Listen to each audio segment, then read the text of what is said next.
Hello mga gishes! Pag inani magod ng panahon, tingtugnaw nga panahon, diri sa Middle East, sa lugar sa Abu Dhabi, diri kung asa ko nagtrabaho, pag tugnaw ang panahon, inani ang pinaka-the best nilang ang gitawag ani nila diri is karak. Bisan pa naman sa Saudi, ang tawag hapon ani nila is karak.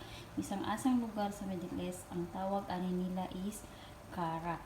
So karon kay tugnaw ang panahon niya gikan naglaag akong amo mga bata ipangtugnaw sila kay nangahumod sa ulan. So nagpahimo siya, nag-request siya nagpahimo daw ko og karak o green tea. Ang amo din paghimo diri green tea is pabukalo nimo siya ka isa tapos palungon nimo ang iyang kalayo tapos after 15 minutes nimo na siyang pwedeng ibutang sa thermos.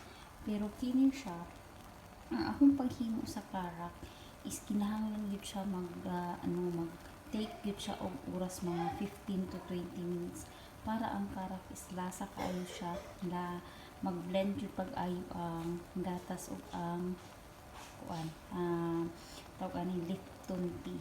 So diri nga side nag-andam na ko sa tray kini ako na ni siya giisa og tray tanan kay dili man kayo komplikado akong amo diri nga arte-arte diri arte dito dili okay lang sa iya basta limpyo lang ang pagkaserve. So kini siya ang thermos para sa karak. So kini po siya ang thermos para sa red tea. So mo ni siya ang iyang baso para sa red tea tapos mo na siya sa karak. Kay 3 people lang man siya kay kadalasan mga bata dili man kaayo magainom og mga inani nga kuan mga ilimnon kanang kuan lang siya kanang tilaw-tilaw lang ba.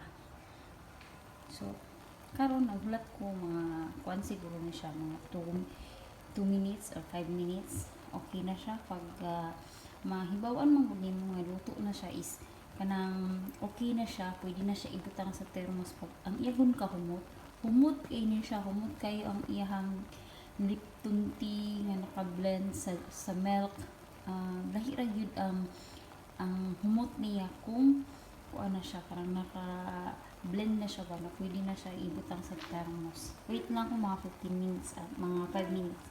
Kana naman is mga 10 minutes. Bye bye.